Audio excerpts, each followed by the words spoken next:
जो मशीनों का ये हाल है।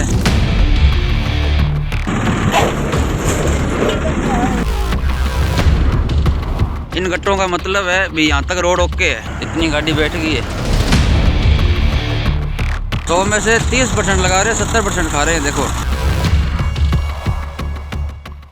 नमस्कार, ट्रांसपोर्ट टीवी में आपका स्वागत है। मैं हूं असलम कुरैशी। आप देख रहे हैं ब्रेकिंग न्यूज। रोड है कि दलदल, खा गई ट्रक। जेसीबी और हाइड्रा के भी हवा में उठ गए टायर, जोर लगा के हाइशा। स्क्रीन पे जो आपको दृश्य नजर आ रहा होगा, आप भी यही कह रहे होंगे। और ये हाइड्रा और ये जेसीबी भी और वहाँ खड़े लोग भी यही कह रहे हैं कि जोर लगा के हाइशा, लेकिन फिर भी ट्रक टस से मस नहीं हुआ।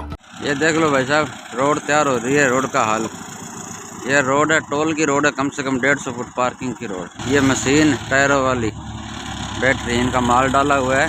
इस गाड़ी की देखो कितना नुकसान हुआ है। 4 दिन से खड़ी है, सरकारी माल भरा हुआ है। जो मशीनों का ये हाल है, तो यहाँ पे सड़क वाले जो ठेकेदार है, मालिक है, मुनीम है, जो भी है ना भाई साहब, 100 में से 30% लगा रहे हैं, 70% खा रहे हैं। यार कम से कम 100 में से 70% तो लगाओ, 30% खा लो। 100 में से 30% लगा रहे हैं, 70% खा रहे हैं। देखो ये गाड़ी का हाल, ठीक है। इतनी ट्रैफिक चलती है यहाँ पे, मेन हाईवे रोड है ये, ठीक है। ये देखो बंदे खड़े हुए हैं। ये रोड से दूर हो ना पार्किंग है, तो भी बंदा मान ले भी, मतलब ये तो रोड से बाहर की जगह है, पोली तो होगी। रोड के बिल्कुल पास में टोल की रोड है, 150 फुट की है।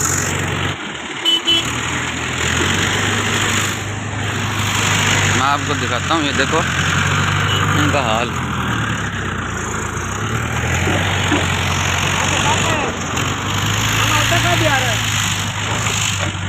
ये देख लो भाई साहब, इनका माल डाला हुआ। इतनी गाड़ी बैठ गई है, बिल्कुल भी नहीं डाला। आज 5 दिन से गाड़ी खड़ी है यहाँ पे, सरकारी माल है गाड़ी के अंदर। क्या करें बताओ। ये देखो, ये रोड के बाद में कम से कम 5 फुट 4 फुट पार्किंग होती है ना, ये 5-6 फुट तो फालतू पड़ी है। ये रोड के ऊपर ही है, सड़क के ऊपर है, कोई साइड में नहीं है। ये सड़क के साइड में 4-5 फुट तो वो भी पार्किंग पक्की होती है, कच्ची नहीं होती हाईवे रोड की, ठीक है ना। आप ये हाल देखो इनका, ये तैयार कर दी है बिल्कुल अपनी तरफ से इन्होंने। और सड़क ये है देखो, ठीक है। 5 दिन से गाड़ी खड़ी है ये। अभी ये क्रेनें आई है, 2 बुलाई है, और सड़क वाले ऊपर से दादागिरी और कर रहे हैं। गलती सड़क वालों की, लापरवाही सड़क वालों की, पैसा सड़क वालों ने खाया और हर्जाना गाड़ी वाले को भरना पड़ रहा है। 5 दिन से खड़ा, बेचारे की दिहाड़ी ख़राब हो रही है। ये गाड़ी है, देख लीजिए आप इनकी लापरवाही। दिहाड़ियाँ ख़राब हो गई, नुकसान हो गया, वो अलावा 20,000 रुपये 2 क्रेनों के लगे, वो अलावा इनकी लापरवाही से इतना बड़ा नुकसान। देखो इन्हीं की तरफ से ये गट्टे लगाए हुए हैं। इस गट्टों का मतलब है, इन गट्टों का मतलब है भी यहाँ तक रोड ओके है इनकी तरफ से, ठीक है ना। यहाँ भाई साहब बड़ा हुआ ट्रैक्टर ट्राला नहीं निकलता है। अरे इनका लगाया हुआ है भी यहाँ तक ओके है। देख लो इनका हाल, बिल्कुल ही पोला है भाई साहब। 4 इंच भी माल नहीं डाला इन्होंने, 4 इंच भी। 4 इंच माल होता ना तो भी दिल को तसल्ली थी भी 4 इंच तो माल है। अरबों खरबों का इनको ठेका मिलता है, पूरा पूरा खाते हैं, बिल्कुल भी लगाते नहीं हैं। यार आधा लगा लो, आधा खा लो, कोई बात नहीं, आधा तो लगाओ कम से कम है। ये देखो बीच का यहाँ का सेंटर भरा हुआ है, सेंटर की तरफ से दूसरी तरफ ये कम से कम 150 फुट की रोड है। वे करीब 150 फुट की रोड है। ये टोल बन रहा है, पार्किंग है टोल की। पता नहीं इनको कितने इंच माल मिलता है, कितना क्या मिलता है, कितना नहीं मिलता। इन्होंने तो सारा ही खाना चालू कर दिया। और ये जगह और बता देता हूँ आपको, पदमपुर से वाया किक्करवाली होकर रायसिंह नगर, कम से कम वहाँ से है इनकी 60-70 फुट की रोड है। 70 फुट की, 70 फुट एक तरफ तैयार हो गया, दूसरी तरफ 70 फुट। ये तो खाली सिमटेड ही लगाने के लिए छोड़ा इन्होंने, बाकी इनकी तरफ से ओके है। नीचे मुल्ड माल डाल दिए इन्होंने अपनी तरफ से, ठीक है ना।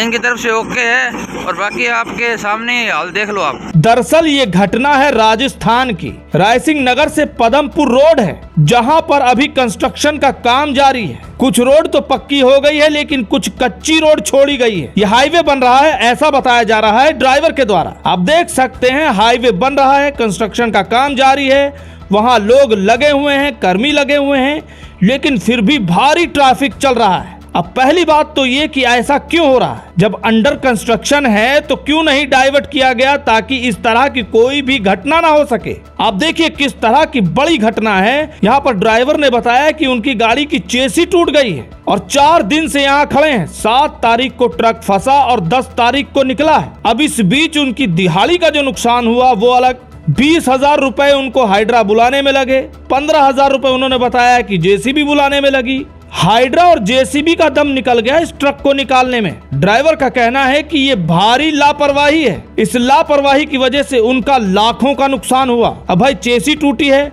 ड्राइवर का कहना है कि 8 से 10 लाख का खर्चा और जो हजारों लग गए वो अलग। पार्टी अलग से तंग कर रही है क्योंकि माल समय पर नहीं पहुंचा, ट्रांसपोर्टर तंग कर रहा है। अब इन सबको झेलने के बाद ड्राइवर का कहना है कि लापरवाही किसी की भुगतना आखिरकार गाड़ी मालिक या ड्राइवर को ही पड़ता है। अब ये पैसे भरने तो ये लोग आएंगे नहीं, लेकिन अगर थोड़ा सा ध्यान दे दें तो शायद ऐसा ना हो। ये रोड बिल्कुल दलदल के समान नजर आ रही है जिस तरह से यहाँ ट्रक धंसा हुआ है। सोचिए पसीने छूट गए हाइड्रा और जेसीबी की से निकालते निकालते। अब इन सब के बाद ड्राइवर का पारा हाई था, उसने भ्रष्टाचार के भी आरोप लगा दिए। उसका कहना है कि यहाँ जो ठेकेदार हैं, जो कर्मी हैं, जो ठेका उठाते हैं रोड बनाने का, 30% लगाते हैं और 70% खाते हैं। और जिस तरह से इस ट्रक की हालत हुई है इस रोड की वजह से, नजर तो कुछ ऐसा ही आता है। ड्राइवर ने यह भी बताया कि ये टोल बन रहा है। सोचिए, टोल और कर्मियों का पहले ही 36 का आंकड़ा रहता है, अभी टोल बना नहीं कि ड्राइवर की मुसीबत बन गया। लेकिन सबसे बड़ा सवाल प्रशासन से यही है कि ये लापरवाही क्यों, रूट को डाइवर्ट क्यों नहीं किया जाता। यह हाल सिर्फ यहाँ का नहीं है, पूरे देश में जहां जहां कंस्ट्रक्शन जारी है इसी तरह होता है। कोई बोर्ड नहीं लगते, कोई किसी तरह की एहतियात नहीं बरती जाती, सब कुछ हो जाता है ड्राइवर और गाड़ी मालिक के साथ, भुगतना उन्हें ही पड़ता है। हालांकि इतना नुकसान हुआ है, सुनने के बाद ये लगेगा कि अरे भाई इंश्योरेंस ले लेगा, बात बन जाएगी। लेकिन सोचिए इंश्योरेंस लेने के लिए भी तो एड़ियां कितनी रगड़नी पड़ जाती हैं। आखिर किसी की वजह से पचड़े में ड्राइवर या गाड़ी मालिक कैसे पड़े? इतने नुकसान के बाद तो घर बैठने वाली स्थिति हो जाती है। इस पर भी प्रशासन को ध्यान देना चाहिए। ड्राइवर और गाड़ी मालिकों के भी अच्छे दिन आए तभी समझ में आएगा। इस वीडियो को देखकर आपके क्या विचार हैं कमेंट सेक्शन में लिखकर जरूर बताइएगा। अगर आपने अभी तक हमारा YouTube चैनल सब्सक्राइब नहीं किया है तो चैनल को सब्सक्राइब कर लें। फेसबुक और ट्विटर पर भी आप हमें फॉलो कर सकते हैं। ट्रांसपोर्ट टीवी देखने के लिए धन्यवाद।